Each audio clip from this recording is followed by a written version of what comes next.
Hello student, स्वागत है आपका अपने चैनल नीट बायोलॉजी क्रैकर में, जिसमें कि मैं आप लोगों के लिए लेके आया हूँ सर्वोत्तम, that is 45 days biology crash course, the complete biology in 45 days. आप इसका अपन पहला पार्ट कर चुके थे, डे फर्स्ट का फर्स्ट पार्ट कर चुके थे। आज मैं लेके आया हूँ डे फर्स्ट का part second, that is living world. Living world में अपन ने पढ़ लिया था the defining characteristic of living. आज अपन आगे चलेंगे, आगे पढ़ेंगे इसमें व्हाट इज़ टेक्सोनोमी। टेक्सोनोमी से स्टार्ट करेंगे। टेक्सोनोमी टेक्सोनोमी टर्म किसने दी थी? टर्म दी थी A.P. डी कैंडोले। A.P. डी कैंडोले ने दी थी taxonomy term. Father of taxonomy is Carolus Linnaeus. Carolus Linnaeus is father of taxonomy. क्या है ये टेक्सोनोमी? What is taxonomy? आपको पता है इस अर्थ पर जो तरह तरह के ऑर्गेनिज्म प्रेजेंट है that are called as biodiversity. Biodiversity क्या है? Total number and types of organism present on earth is called as biodiversity.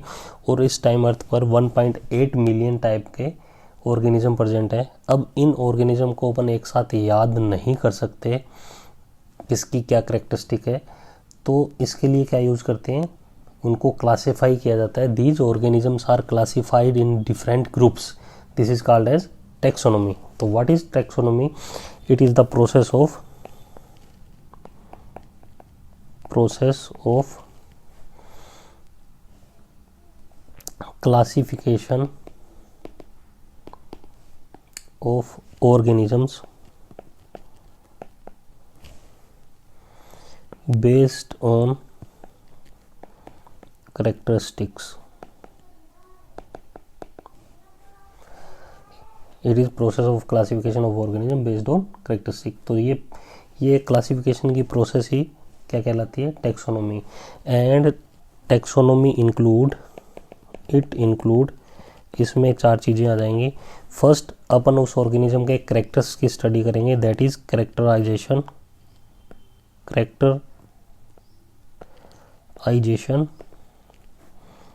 Second, अब इन कैरेक्टर के बेसिस पे अपन आइडेंटिफाई करेंगे उस ऑर्गेनिज्म को, तो आइडेंटिफिकेशन। अब उस ऑर्गेनिज्म को अपन ने आइडेंटिफाई कर लिया है, जैसे अपन ने बर्ड को आइडेंटिफाई कर लिया that bird has beak and wings हैं तो बर्ड है।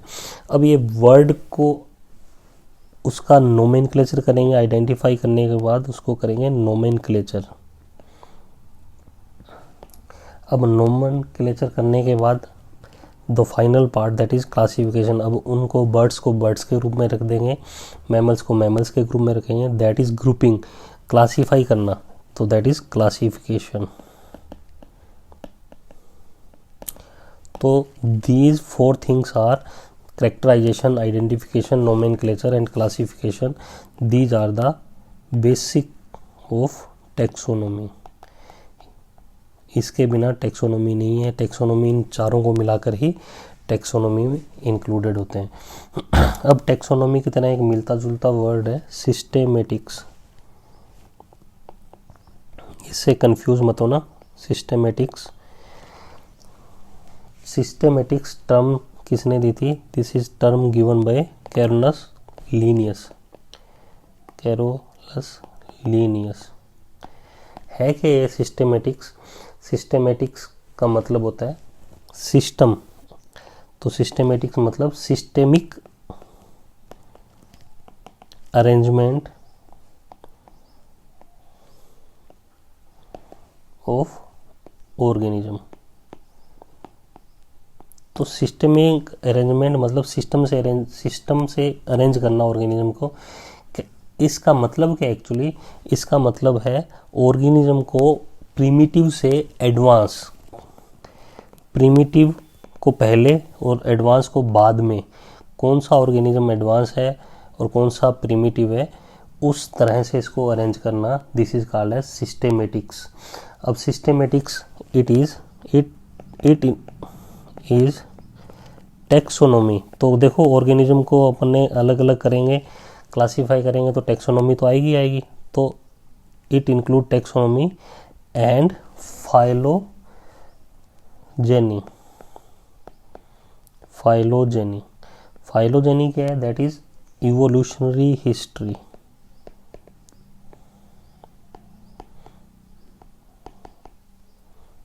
मतलब क्या है सिस्टेमेटिक्स का?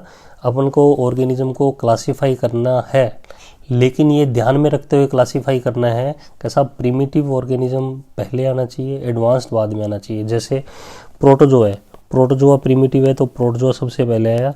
और जो मैमल्स है, मैमल्स सबसे लास्ट में आए। मैमल्स से पहले कौन आया?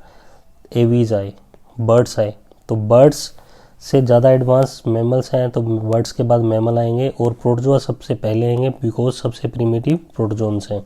ठीक है, तो क्लासिफिकेशन तो करना है, लेकिन किसको ध्यान में रख के करना है? फाइलोजेनी। तो what is systematics? It include taxonomy and phylogeny both.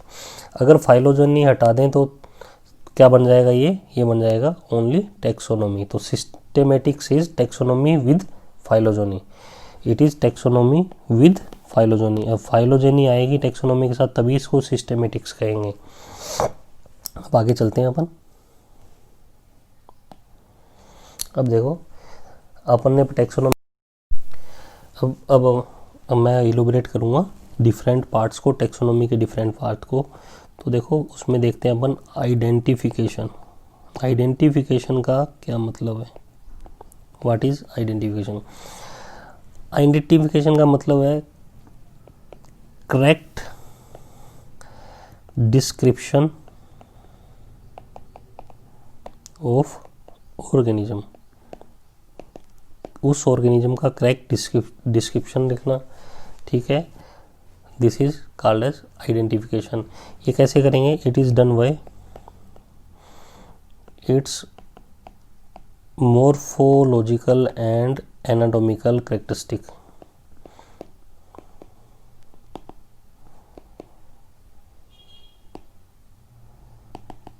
Plant को बाहर से देख के और उसको अंदर इंटरनल स्ट्रक्चर को देख के अपन आइडेंटिफाई करेंगे कि साहब ये प्लांट कौन सा है। ठीक है, दिस इज आइडेंटिफिकेशन।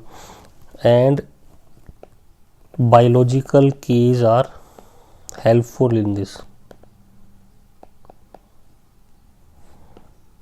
क्या होती हैं ये बायोलॉजिकल की?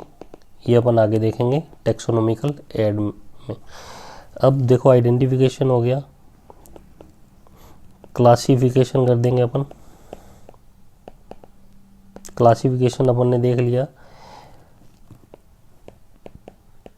A process by which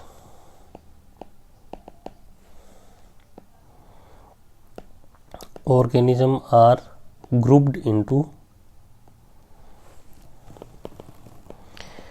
convenient categories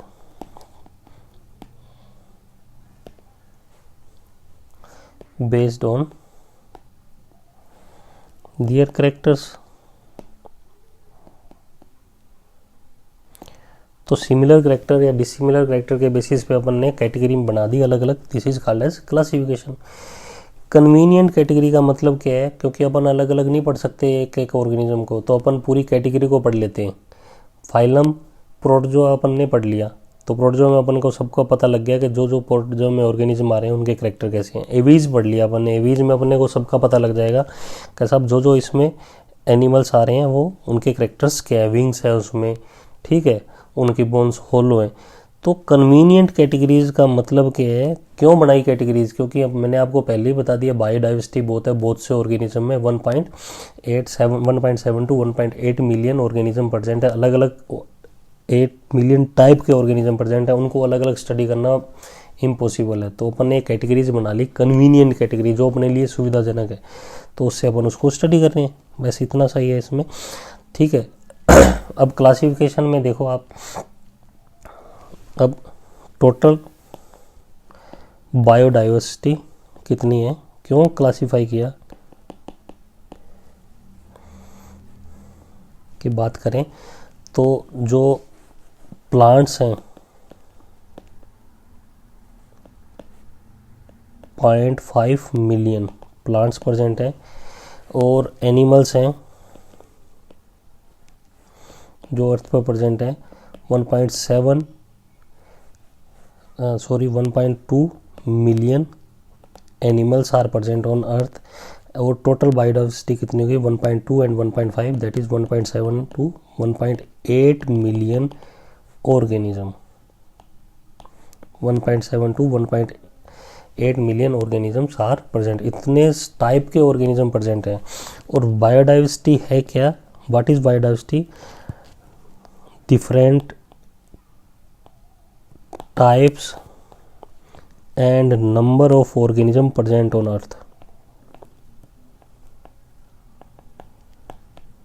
present on earth, तो अर्थ पे जो भी डिफरेंट टाइप के ऑर्गेनिज्म हैं और बहुत सारे जो ऑर्गेनिज्म प्रेजेंट है दे combinedly called as biodiversity.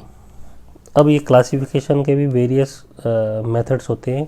3 systems of classification देख लेते हैं हम। सिस्टम ऑफ क्लासिफिकेशन, इसमें first is artificial classification, second is natural,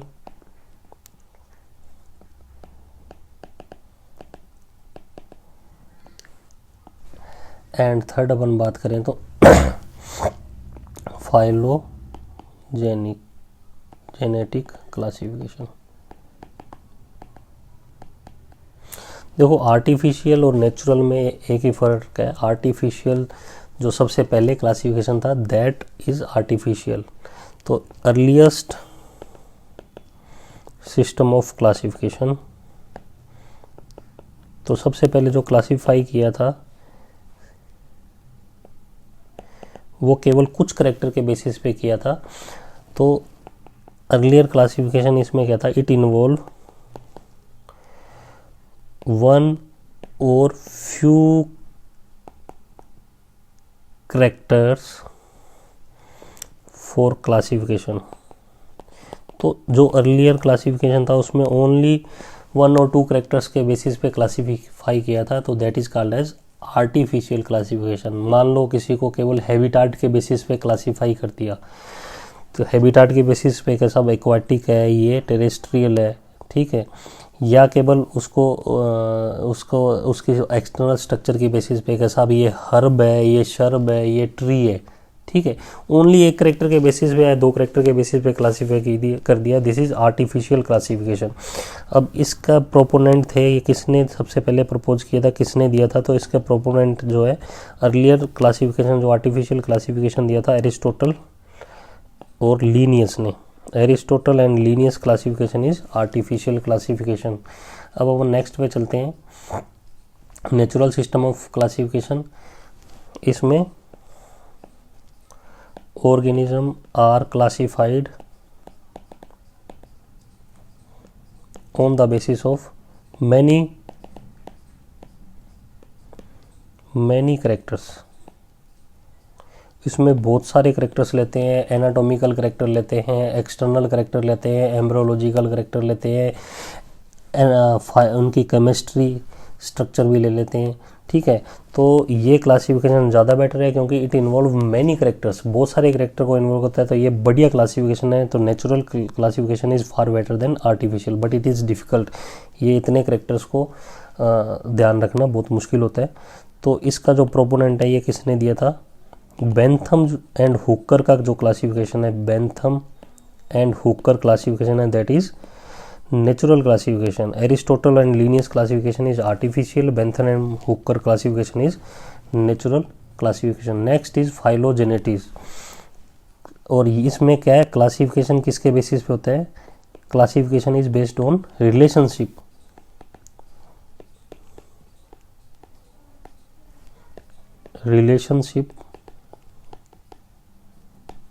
between organism. कैसा, कौन सा प्रिमिटिव है, कौन सा कॉम्प्लेक्स है, कौन सा एडवांस है, कौन सा लेस एडवांस है, ये किसने दिया था? एंगलर एंड प्रांटल ने। Engler and Prantl classification. तो बच्चों ये आपका डायरेक्ट नीट का क्वेश्चन इसमें आता है, which is natural classification, which is artificial classification, which is phylogenetic. Phylogenetic classification का किसने दिया था? एंगलर एंड प्रांटल ने दिया था। जो नेचुरल क्लासिफिकेशन है that is given by Bentham and Hooker. तो ये आपके लिए बहुत इंपॉर्टेंट है। इसके अलावा इसमें 2-3 चीज़ें और हैं, तो अपन अभी करते हैं उसको। अब कुछ नए क्लासिफिकेशन के टाइप्स हैं जो कि आजकल पूछ लेते हैं। तो नई ब्रांचेज है टैक्सोनॉमी की, that is cyto taxonomy, cyto taxonomy, या इसको कह देते हैं कैरियो टैक्सोनॉमी। साइटो टैक्सोनॉमी और कैरियो टैक्सोनॉमी। और ऐसी एक ब्रांच है कीमो टैक्सोनॉमी। तो these are the 2 different branches of these advance branches of taxonomy. ये आज तो साइटो का मतलब सेल, तो इसमें classification is based on classification also involve cytological information. जो सेल की इंफॉर्मेशन है उसको भी इंक्लूड करते हैं क्लासिफिकेशन में। फॉर एग्जांपल क्या? क्रोमोसोम नंबर,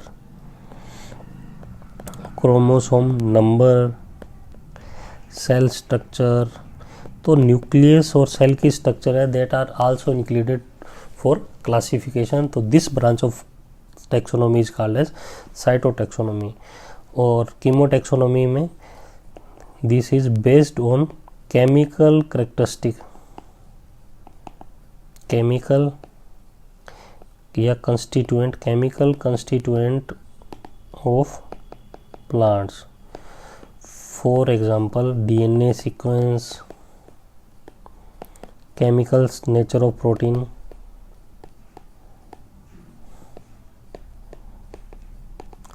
तो इनके बेसिस पे जो क्लासिफिकेशन है, जो ब्रांच है जिसमें ये अगर इनके बेसिस पे अपन क्लासीफाई है दैट इज कॉल्ड एज कीमोटैक्सोनॉमी।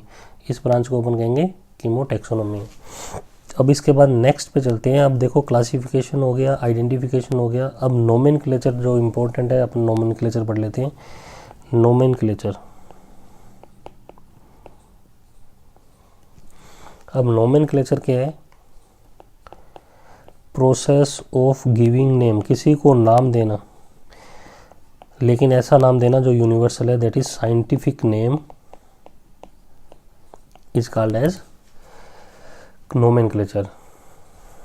क्यों साइंटिफिक नेम दे दिया? क्योंकि एक ही ऑर्गेनिज्म के अलग अलग पार्ट्स में बहुत अलग अलग लोकल नेम है।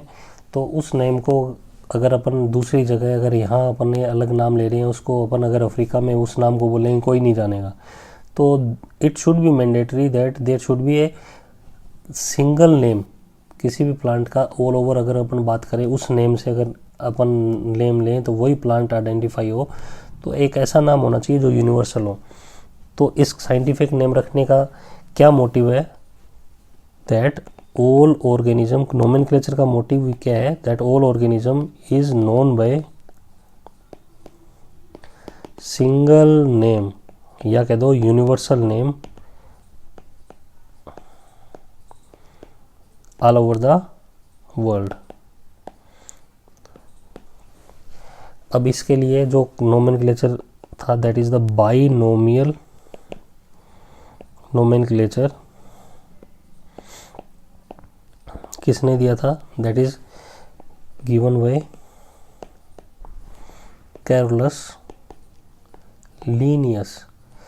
लेकिन अगर क्वेश्चन आ जाए फर्स्ट टाइम किसने प्रपोज किया था, तो फर्स्ट टाइम प्रपोज्ड बाय गोस्पोर्ड बोहिन। तो गोस्पोर्ड बोहिन साइंटिस्ट ने इसको प्रपोज किया था। बाइनोमियल का मतलब क्या है अभी देख लेते हैं अपन। बाइनोमियल, बाई मतलब टू, नोमियल मतलब नेम। तो इसमें क्या होगा? 2 नेम्स होंगे। 2 नेम्स कौन कौन से? एक होगा जेनरिक नेम, या कह दो genus name. Second is specific epithet या स्पीसीज नेम। फॉर एग्जाम्पल अगर अपन देखें, मैंगो का नाम देखें, मैंजीफेरा इंडिका, तो जो मैंजीफेरा है इट इज जीनस नेम, और जो इंडिका है दैट इज स्पेसिफिक एपिथेट या स्पीसीज नेम है।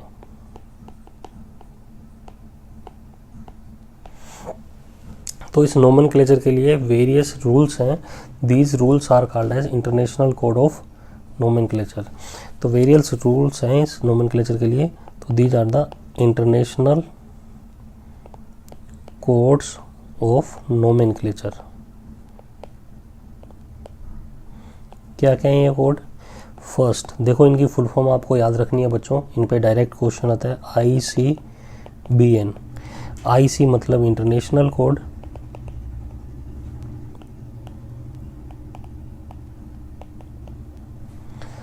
अब BN, B for botanical, N for nomenclature.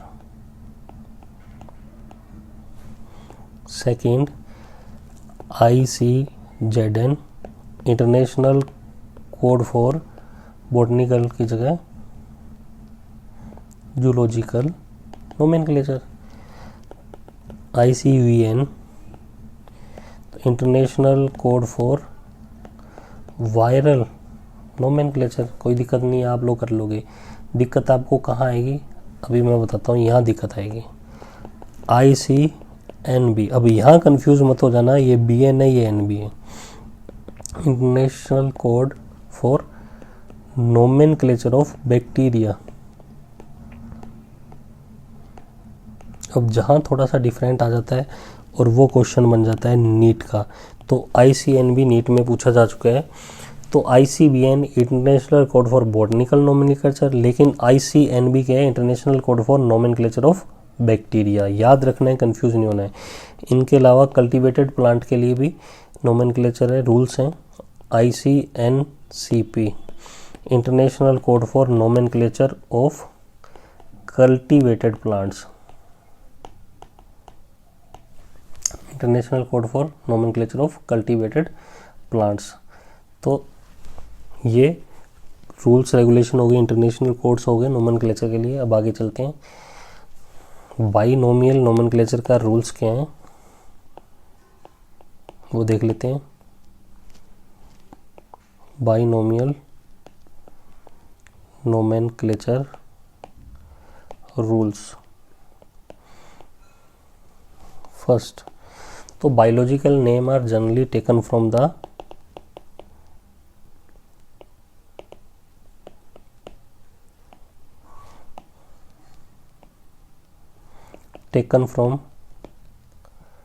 Latin language.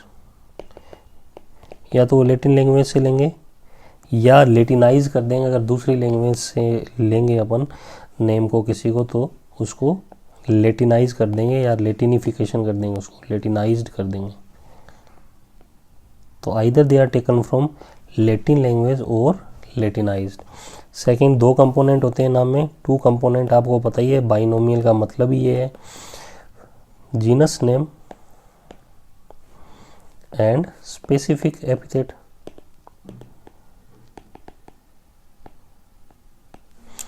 Genus name क्या है? Start with the capital letter, और specific name start with the small letter. तो टू कंपोनेंट होने चाहिए, genus name and specific name. अगर ये हैंड रिटन है तो दे शुड बी अंडरलाइंड। अगर हैंड रिटन लिखते हैं अगर अपन नाम, they should be underlined separately. Genus name को अलग से अंडरलाइन करेंगे और स्पेसिफिक नेम को अलग से, स्पीसीज नेम को अलग से अंडरलाइन करेंगे। अगर ये प्रिंट करते हैं अपन तो they should be printed in italics, तभी ये साइंटिफिक नेम को सही से करेक्टली शो करेगा। और लास्ट में name of the author author written after scientific name. तो ऑथर का नेम अपन साइंटिफिक नेम के बाद में लिख लेते हैं। तो ये नोमेनक्लेचर के कुछ रूल्स हैं जो आपको ध्यान रखने हैं।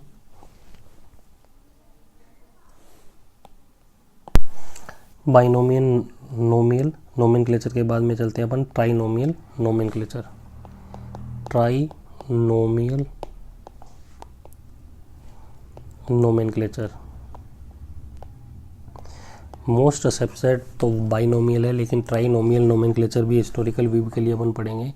Trinomial nomenclature proposed by Lamarck.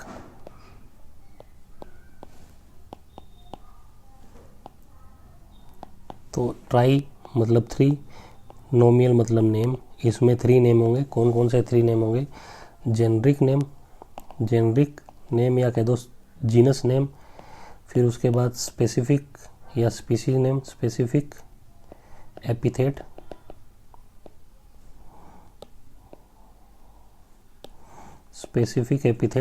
या स्पीसीज नेम, एंड उसके बाद लास्ट में क्या होगा? सब स्पीसीज नेम।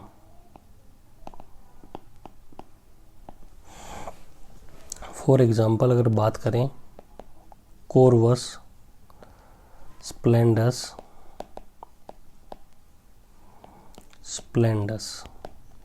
तो Corvus is genus name, splendens is genus name, and this splendens this is sub species name.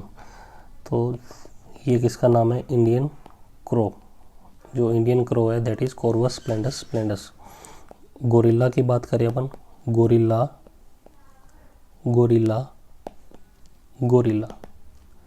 तो ये गोरिल्ला का साइंटिफिक नेम है। अब इसमें तो सब स्पीसीज नाम होता है एनिमल्स में। तो अगर अपन प्लांट्स की बात करें तो प्लांट्स में third name is of variety name. जो वेराइटी का नेम होता है वो थर्ड नेम होता है ट्राइनोमियल में प्लांट्स में। फॉर एग्जांपल ब्रेसिका, ओलेरेसिया,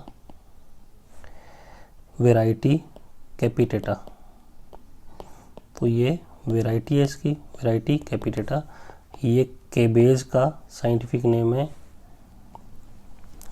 तो ये देखो, ये किसके लिए? Trinomial nomenclature is generally used for sub species and variety. Plant में वेराइटी के लिए यूज़ किया जाता है और सब स्पीसीज जो एनिमल्स में सब स्पीसीज होती हैं उनके लिए यूज़ होता है।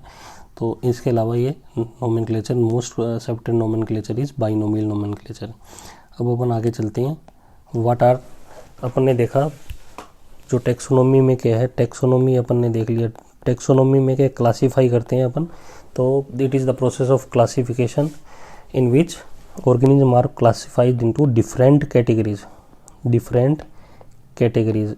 जो कैटेगरीज में अपन क्लासीफाई करते हैं ऑर्गेनिज्म को, these categories are called as taxon.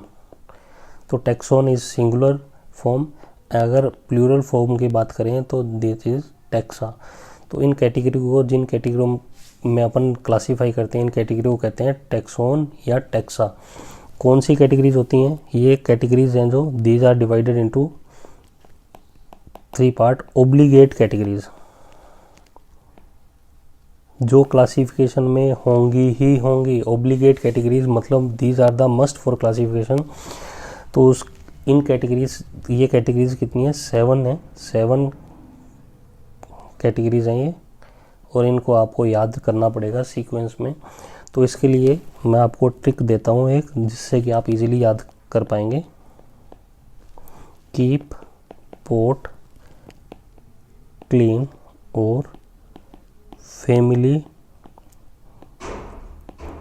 Gate sick. Keep for kingdom, pot for phylum, clean for class, O for order, F for family, G for genus, S for species.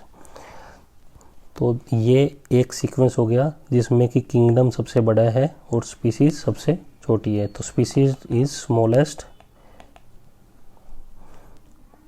Basic category, smallest basic category, क्योंकि ये obligate category है इस species, और largest category is kingdom,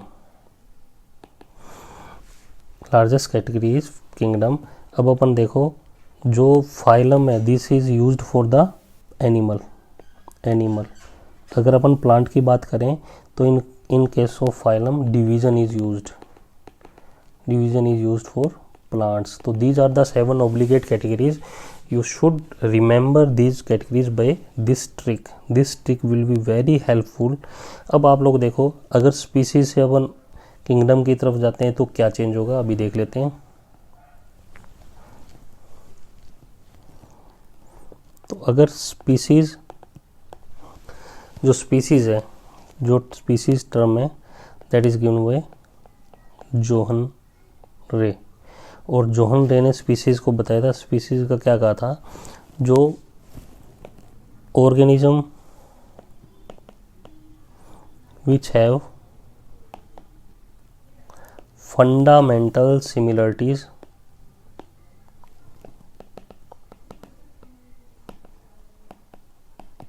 are belong to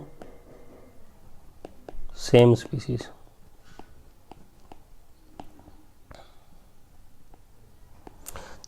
species किसको कहेंगे, the organism which है fundamental similarities, जिसमें सारी सिमिलरिटीज हैं, तो this belong to one species, वो एक ही स्पीसीज के ऑर्गेनिज्म है।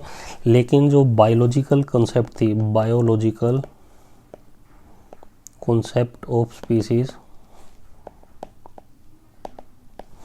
गिवन बाय अर्नेस्ट मेयर ने दी थी। इसने क्या कहा था, according to this member of species can interbreed with each other। अगर स्पीसीज के मेंबर हैं तो वो आपस में इंटरब्रेड कर सकते हैं, अगर वो इंटरब्रेड नहीं कर रहे तो that is they are not one species. तो इसके एक्सेप्शन क्या थे, तो इंटरब्रेड कौन करेंगे, जो सेक्सुअल होंगे। तो एक्सेप्शन इसके क्या हो गए, ऑर्गेनिज्म शोइंग ए सेक्सुअल रिप्रोडक्शन, तो वो इसमें स्पीसीज की डेफिनेशन में नहीं आएंगे, क्योंकि इंटरब्रीड का मतलब जो सेक्सुअल रिप्रोडक्शन कर सकते हैं आपस में, वही स्पीसीज में आएंगे। और हाइब्रिड्स जैसे म्यूल, हिनी, वो स्पीसीज की डेफिनेशन में नहीं आएंगे, because they are infertile, they do not form the progeny. ठीक है, तो हाइब्रिड्स इसमें आएंगे। इनफर्टाइल कपल जो है they are also not included in same species according to biological concept of species. तो आपको ये याद रखना है। तो इस क्लास में अपन इतना ही करेंगे, बाकी इसको थर्ड पार्ट में कवर करेंगे। बच्चों, thank you very much for today session. आपको आज का वीडियो कैसे लगा कमेंट सेक्शन में कमेंट करके ज़रूर बताएं। अगर आपको अच्छा लगे तो उसे लाइक करें, शेयर करें, सब्सक्राइब करें और मेरे उस प्रयास का हिस्सा बने जिसमें मैं चाहता हूं कि ये वीडियो गरीब और नीडी नीट एस्पिरेंट तक इजीली अवेलेबल हो। Thank you very much.